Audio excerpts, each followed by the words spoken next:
여러분 안녕하십니까? 개혁주의 영성신학 11강 시작하겠습니다.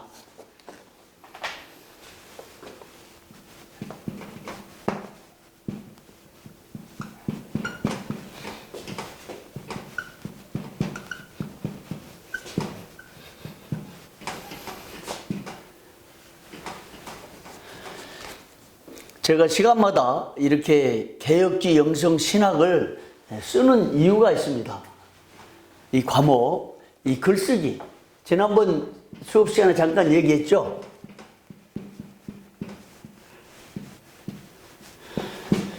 글쓰기는 굉장한 강점이 있습니다. 여러분 어렸을 때 공부하면서 시험 준비하면서 백지에다가 계속 영어 단어 막 쓰면서 공부한 적 있죠?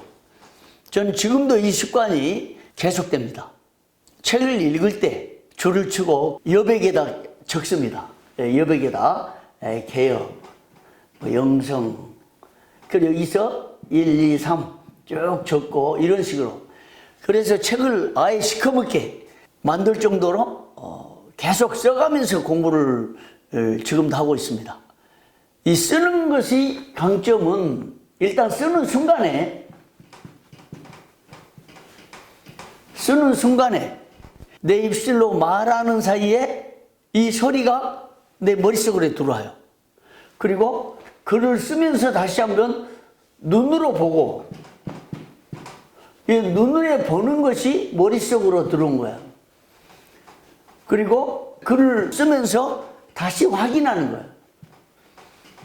엄청난 장점이 있다고 나는 확신을 하고 있습니다. 이 방법이 공부하는 굉장히 좋은 습관이요, 하나의 방법론이라 이런 생각을 해요. 그런데 개혁주의 영성신학을 쓰면서 나름대로 이 과목에 대한 확신을 갖게 되는 거예요. 이 과목의 정체감을 확실히 갖게 되는 거예요.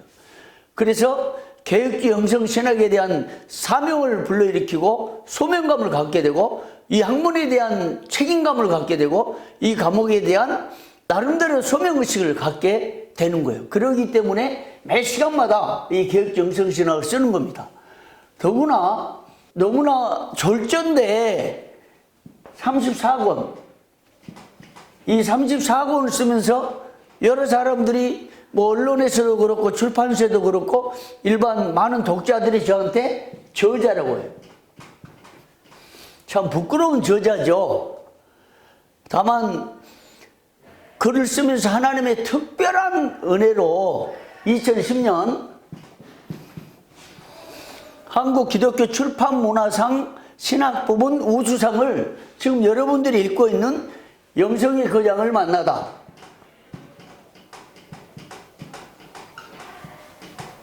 이것이 그 상을 받았어요.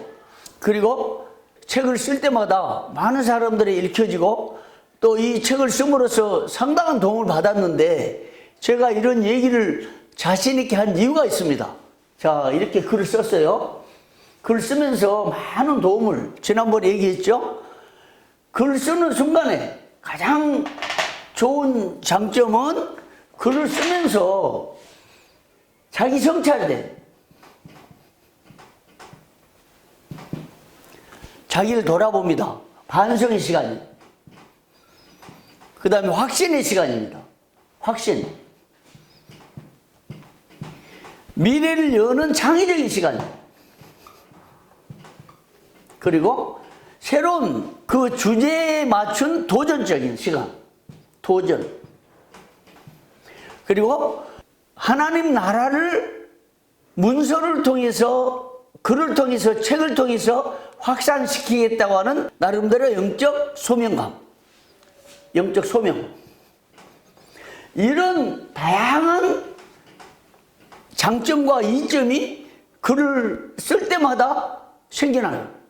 그래서 글쓰기에는 엄청난 도전의 시간이고 도움의 시간이고 한편으로는 매우 행복한 시간이다. 그래서 저는 15년간을 유학 갔다 와서 15년간을 매일 새벽기도 마치고 목양실에서 글을 쓰고 거의 오전 시간에 글을 쓰고 점심 먹고 특별한 상황이 아니면 1시부터 신방을 하는 이런 삶의 스타일을 이루면서 글을 써냈습니다. 그럼에도 불구하고 제가 이 저술을 얘기한 것은 내가 이런 책을 썼다 이거 얘기한 거 아니에요. 이걸 보니까 지금 돌아보면 이 저술, 지금요, 제가 얼마 전에 얘기했지만 제 방에 한 10,000권 정도의 이 각종 책들이 뭐 가득 쌓여 있어요. 근데 이게 지하에서 불이 올라온 바람에 연기가 매연이 끼쳐가지고 거의 폐허되다시피 했어요. 나는 많이 생각이 있습니다.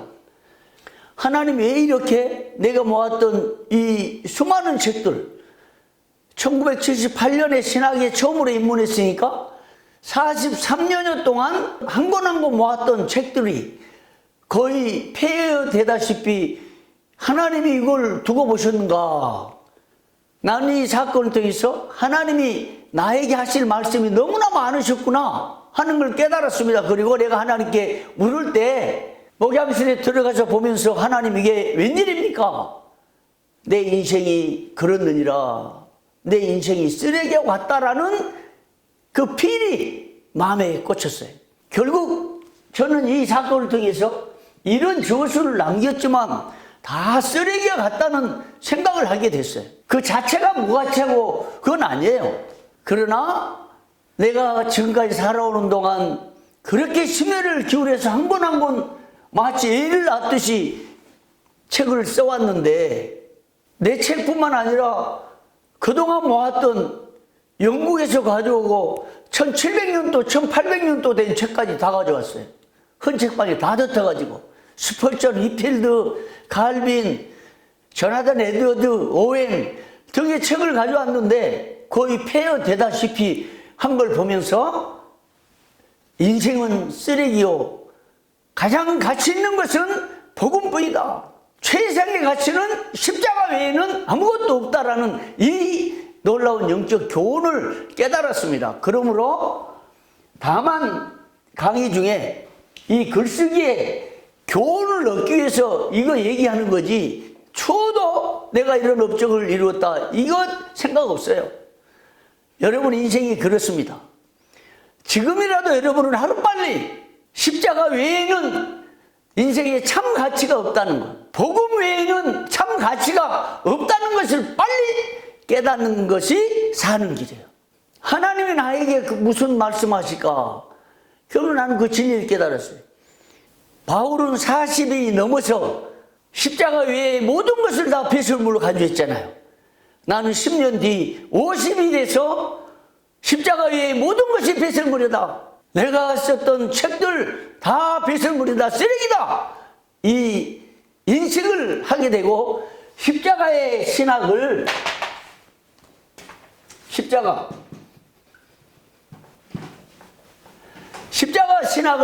재정립하게 됐어요. 나는 이 영성신학에 정립한데 최종점으로 십자가 영성 얘기하려고 그러는데 십자가 영성이 아니고는 이 영성신학을 세워갈 수가 없는 거예요. 십자가의 신학이 아니고는 루터도 아무것도 아니다. 십자가의 신앙만이 진정한 신앙이다. 이런 고백을 외쳤고 칼빈도 십자가 안에 최고의 영광이 계시되어 있다 하면서 십자가를 외쳤죠. 개혁주의 라인에 있는 모든 개혁자들이 십자가를 최고로 최상위로 최고의 가치로 두고 신학을 전개하고 목회를 펼치고 삶을 전개했는데 불행하게 나는 이 십자가의 가치를 50에 이르러야 깨닫게 됐습니다. 너무나 부끄러운 일이죠. 그래서 지난번에 한번 언급을 한 적이 있는데 제가 마지막 저서가 십자가 영성을 회복하라 이 책이었어요. 아마 2011년 같습니다. 근데 거기 1장의 제목이 나는 십자가 없는 종교인이었다 이렇게 참회록을 쓴 겁니다. 여러분 우리가 신학을 바로 세우고 앞으로 목회를 바로 세우고 우리 삶을 바로 살아가려고 하면 이 십자가를 바로 깨닫고 어떻게 해서든지 성경이 계시된 신학에 감춰진 이 십자가를 바로 세우고 바로 정의하고 십자가 신학을 견고히 그리고 십자가 영성을 바로 세우는 이것이 우리에게 필요하다. 글쓰기 얘기하다 지금 십자가 영성 얘기했는데요. 나는 그렇습니다. 모든 것은 십자가로 기결이 돼야 된다고 봐요. 목회를 해도 신학을 해도 여러분의 인생을 펼쳐도 설교를 해도 절수를 해도 십자가로 기결돼야 한다는 생각을 하게 됐어요. 적어도 지금은 그렇습니다. 근데 과거는 그게 아니었어요. 십자가보다는 성공입니다. 십자가보다는 목회 최고의 정상에 오르는 것. 십자가보다는 교회 성장이었어요. 십자가보다는 대인관계요. 십자가보다는 어떤 명예를 추구하고 세상에서 뭔가를 이루려고 하는 이것이 최고의 가치였는데 그것이 잘못됐더라. 하나님이 이 화재 사건을 통해서 저한테 그런 음성을 주셔가지고 이 34권 줘서 쓰레기처럼 간주하고 있는 것입니다. 자, 넘어가고요. 나는요, 영성이란 바로 이거라고 생각해요. 우리가 이 수업 시간을 통해서 영성 신학을 정리하는데 그건 제가 도와줄 거고, 영성이 뭐냐? 우리의 생각을 그리스도께로 집중하는 거예요. 우리의 사고를 십자가로 향하는 거예요. 십자가의 보혈을 의지하는 거야. 주님과 날마다 함께하는 거예요. 이게 영성이에요. 자, 이 글쓰기를 통해서 우리의 생각을 하나님께 집중하는 이런 훈련을 날마다 하다 보니까 스킬이 늘고 그래 책이 나오고 하는 건데 이게 모든 것이 영성이다. 그래서 나는 영성은 삶이다. 이렇게 주장을 하게 됐어요. 자, 오늘 여러 정의들을 그동안에 쭉 내렸잖아요.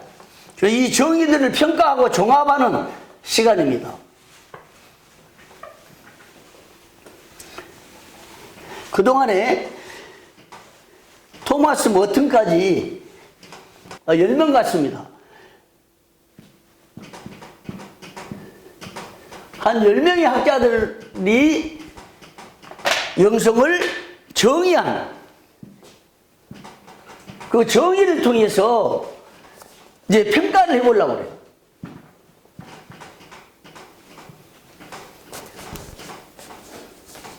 자, 그동안의 학계에서 영성을 연구하고 영적 신학을 전개해온 여러 세계적인 학자들이 정의했던 그 영성의 정의에 어떤 공통점이 있느냐, 여기서 어떤 흐름이 있느냐 평가해 보면요, 공통적인 개념이 있었어요. 첫째는 하나님과 인격적인 교제를 통한 관계 회복이었다. 하나님 그리고 사람이 있는데요, 제가 늘 쓰는 도표잖아요.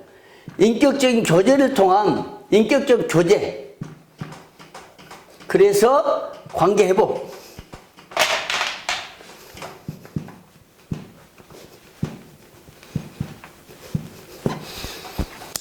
이게 공통점이었어요. 뭐가 나옵니까? 교제가 나온 거예요. 교제. 하나님과 교제. 그리고 관계 회복. 변화된 삶. 하나님과 새로운 관계. 그런데요, 하나님과 그냥 교제한다고 변화됩니까? 하나님과 교제가 이루어졌다고 새로워집니까? 이것을 새롭게 하는 동력이 뭐냐? 이게 성령님이요. 하나님과 만날 수 있는 그 통로가 뭐냐? 이게 십자가요. 성령께서 동력이 되시고 하나님을 알게 하시고 하나님을 깨닫게 하시고 하나님께 나가게 하시는데, 십자가가 없으면 하나님께 도달하지 못해요. 십자가의 보혈을 뿌려서 하나님과 교제를 하면서 하나님 앞에 나감으로써 삶이 변화가 된다. 십자가 안에서 새로운 피조물이 됐다라는 것입니다. 바로 이것이 이 그동안 영성을 연구하고 영성을 펼쳤던 학자들과 목회자들, 영성가들이 말한 공통적인 상황이었어요. 두 번째, 두 번째는 변화된 삶. 여기에 초점 맞춰져 있더라. 하나님과 인격적인 교제를 통해서 관계가 회복된 것을 말하고 첫째는, 두 번째는 변화된 삶에 초점이 맞춰 있더라. 여러분, 사람은 안 변하는 거예요. 사람이 안 변한 거, 이건 규정사실 같아요. 쉽게 안 변해요. 그러니까 목회 중에요, 사람 바뀌라고 나무라고 공격하고 지적하고 이렇게 해서 바뀌어진 게 아니에요. 어떤 목사님이 이런 얘기 하잖아요. 계속해서 비판하고 지적하고 공격하고 나무라고 그랬더니 나중에는 교인들 다 떠나고 목사님하고 사모님만 남았더라는 이런 우스운 얘기도 있어요. 사람이 지적하고 공격하고 비판한다고 바뀌어지는 건 아니에요. 나도 언론을 통해서 계속해서 불법을 지적하는데 이 불법을 지적하고 비판한다고 바뀐 건 아니더라고요. 사회의 정의를 실현하고 하나님 나라를 바르게 세워나가기 위해서 공의를 선포하고 불법을 지적하긴 하지만 그걸 통해서 바뀌어지리라 기대는 잘 안 해요. 여러분, 사람은 잘 안 바뀌어요. 인간이 본성으로 타락하기 때문에 생각 자체가 타락하고 그걸 쉽게 인정하지 않아요. 그래서 변화되는 것은 성령님이 도와주셔야 돼요. 그러니까 교인들을 지적할 때, 비판하는 설교를 할 때 기도로, 무릎으로, 눈물로, 사랑으로 다 준비한 다음에 비판하고 지적할 때 성령께서 감동을 주셔야 그 비판이 비로소 결실을 맺는 거다. 그래서 나는 나름대로 글을 쓸 때 늘 기도해. 비판할 때, 지적할 때 이 글을 보고 상처받지 않도록. 그러나 아픈 데를 지적하면 상처받죠. 그 상처가 쉽게 치유되도록. 그래서 기도로 글을 쓰고 비판하고 방송을 하고 논평을 하고 하는 거예요. 결국 모든 것이 영성이요. 여러분, 가정생활도 그렇잖아요. 허물 많아요. 죄도 범하고 실수도 하고 넘어지고 상처 주고 가정과 사회와 목회자 관계, 교회 모든 면이 그래요. 그러나 우리는 끊임없이 우리 자신을 돌아보고 기도로 하나님이 감동을 주시도록, 하나님이 변화시켜 주시도록. 결국 변화된 삶은 뭡니까? 성령께서 변화시켜 주셔야 된다. 하나님과 교제를 통해서 하나님이 해 주셔야 된다. 그래서 여러분, 그런 기도를 계속해야 돼요. 하나님이 해 주십시오. 하나님이 변화시켜 주십시오. 나를 변화시켜 주시고, 가족들을 변화시켜 주시고, 자녀들을 변화시켜 주시고. 잘못한다고 지적하고 나무려 보세요. 그 시간이 갑절 10배가 더 걸렸는지 몰라요. 그러나 무릎으로 도전하고 기도로 조용히 하면, 설사 비판하고 지적하려고 할 때 기도와 무릎으로 잘 준비해서 할 때 하나님이 해주신다. 세 번째는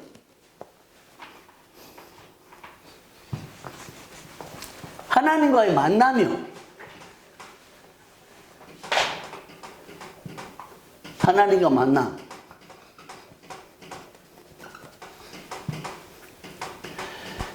그 조나단 에드워드 영성을 얘기할 때 신전 영성이라고 그랬어요. 하나님 앞에서.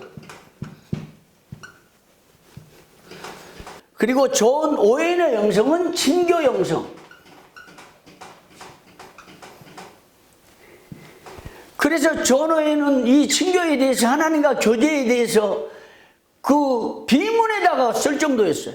일생 동안, 평생 동안 하나님과 복된 교제를 위해서 끊임없이 하나님 앞으로 나갔다는 그런 취지의 비문에 글을 써놨어요. 하나님과 교제. 얼마나 하나님과 깊은 교제를 원했고 사모했으면 하나님의 영광을 바라보고 하나님과 함께하는 그 삶을 기대하고 소망했으면 죽어서도 그 비문에 평생 동안 일생 동안 하나님과의 복된 교제를 추구하면서 살아온 존 오웬 여기 묻히다 이렇게 써놨어요. 하나님과 교제, 이 친구의 영성. 그러니까 그런 걸 통해서 하나님과 만나되 어떻게 해요? 인격적으로 만난 영성을 공부하고 영성을 추구했던 대부분의 사람들이 그런 정의를 내렸다. 그 다음에 네 번째는 새로운 피조물로서 삶. 피조물. 아까 변화된 삶이 새로운 피조물이죠. 그런데 구태여 이렇게 나눴는데 새로운 피조물로서의 삶. 이 피조물의 삶은요, 옷을 바꿔 입는다고 금방 신사처럼 보이지만 그 내면이 바뀌어야죠. 새로운 피조물이라, 이 뉴 크리에이션이란 새로운 피조물이라는 것은 완전히 질이 바뀌는 거예요. 본질적으로 바뀌어지는 거예요. 우리는 예수를 만남으로 성령으로 인해서 십자가의 보혈로 인해서 우리 달라진 사람이요. 우리 안에 성령님이 역사하시고 우리 안에 임만을 하세요. 말씀이 육신이 되어 요한복음 1장 14절 말씀이 육신이 되어 우리 안에 거하심에 이 거하다라는 말이요. 이게 타바너클이에요. 타바너클. 성막, 성전. 이게 성막이라는 말. 하나님이 우리 안에 텐트를 치고 장막을 짓고 거하신다. 그런 거예요. 예수님이 우리 안에 오셔가지고 장막 치고 텐트 치고 자리 잡고 계시되 영원히 계신다. 임마누엘 하신다. 하나님 우리 함께 하시다. 이 거하신다. 여기 임마누엘 신학, 장막 신학 여기 다 나온 거예요. 요한복음 1장. 그러니까 성경을 연구해 보면 정말 우리가 어떻게 살아야 될지, 어떻게 신학을 구축해야 될지, 어떻게 영성을 펼쳐가야 될지 다 나온 거예요. 단 하나만 알아도 거하다는 말, 이것만 갖고도 설교를 수십 편을 해낼 수가 있는 거예요. 그러니까 설교를 표절하고 그래서 들통나고 그래서 창피를 당하고 논문도 마찬가지예요. 나 이걸 보면 이해할 수가 없는 거야. 헬라어 단어만 하나 알아도 거기에 설교가 수십 편이 나올 수가 있고 성경 한 구절만 갖고도 그날 아침에 말씀을 묵상만 해도 설교가 몇 편이 나오는 이런 방대한 신학 앞에 어디서 어떻게 왜 무슨 이유 때문에 설교 표절해갖고 망신을 당하고 목사들이 설교는 도둑이다 해가지고 언론에 나오고 이거 있을 수 없는 일이죠. 신학을 잘못 배워서 그런 거야. 여기서 우리는 신학교가 통탄하고 목사들이 설교를 표절하면서 교인들에게 상처 주고 지금도 우리 교단에 그런 일이 일어나고 있어요. 이 신학교에서 이걸 잘못 가르친 것을 우리는 회개해야 되는 거야. 교단의 지도자들이 회개하고 신학 교수들도 회개하고 나도 여러분도 회개하고. 왜요? 신학을 잘못 배운 거야. 설교 표절 할 수가 없는 거야. 정상으로 신학 ABC만 배워도요. 말씀이 육신이 되어 우리 안에 거하다. 거하다는 단어 하나의 설교가 장막이잖아요. 장막. 예수님 우리 안에 장막을 짓고 계십니다. 구약성경 얘기하고 광야 생활 얘기하고 예수님이 우리 안에 집 짓고 계신다 얘기하고 설교 한 편 되는 거지 않아요? 근데 설교를 왜 표절을 합니까? 모방도 창조라고 그랬어요. 맞는 말이요. 그러나 남은 설교를 그대로 어떤 분은 표정까지 주머니 속에 넣는 것까지 그대로 따라했다는 거예요. 있을 수 없는 일이죠. 여러분이 신학교를 떠나기 전에 제대로 신학을 공부하세요. 영성을 바로 배우고 성경 한 구절을 가지고도 설교를 몇 편 해낼 수 있는 기반을 쌓으라고요.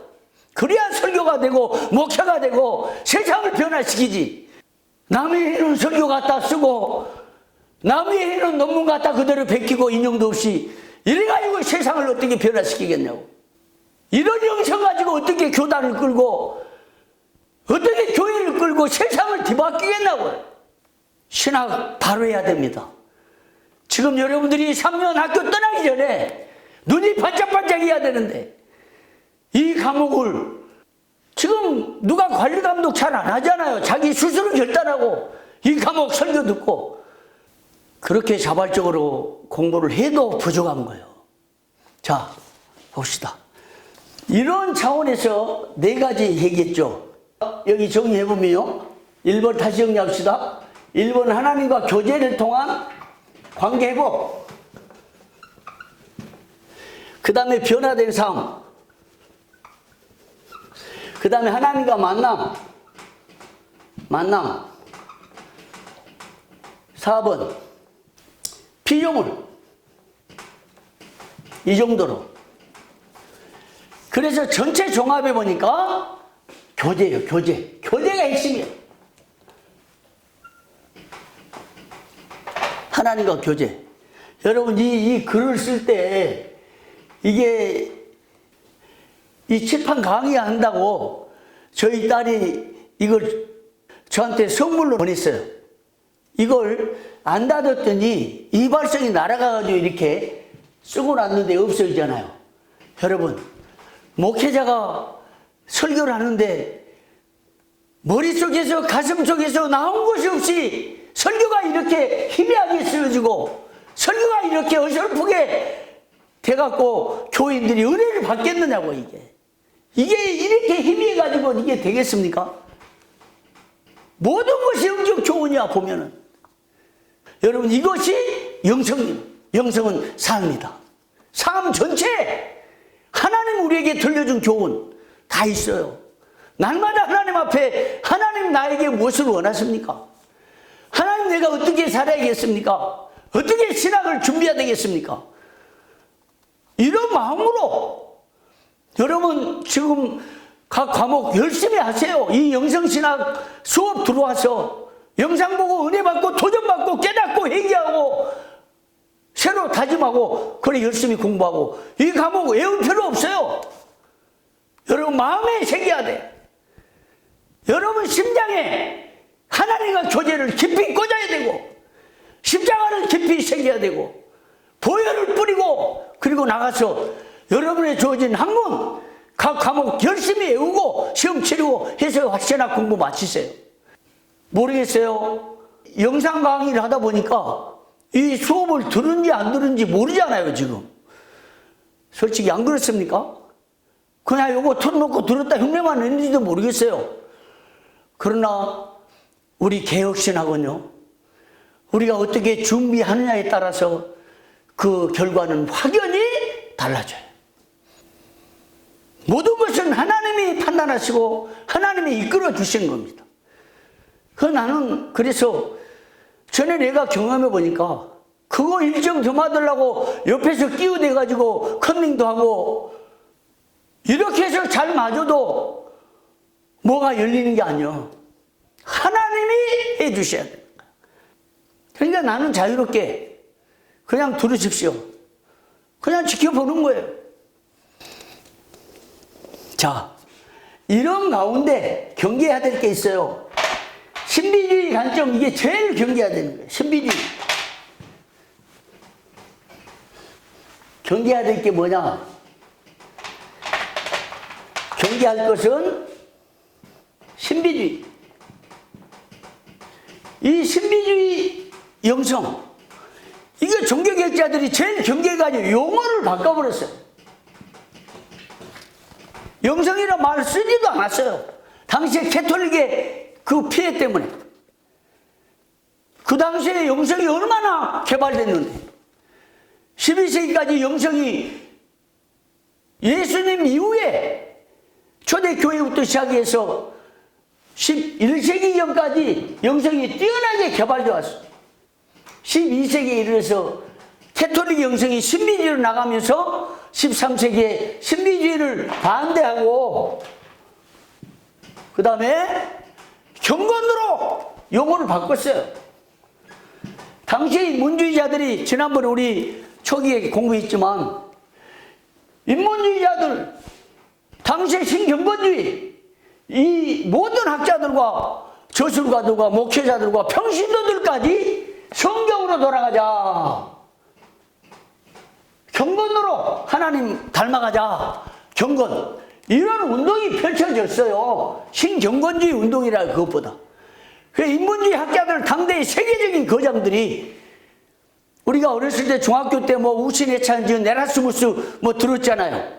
근데 이런 에라스무스가 루터에게 엄청난 영향을 끼치고 칼빈도 영향을 받았는데 에라스무스 역시 경건을 실현된 경건, 체험된 경건을 주창하면서 이 경건이라는 용어를 사용하고 영성이 이렇게 바뀐 거예요. 그래서 저는 칼빈을 경건 영성 이렇게 용어를 제가 만들어냈습니다. 그 다음에 영성을 은사주의로 본 사람이 있어요. 은사주의. 은사는 필요해요.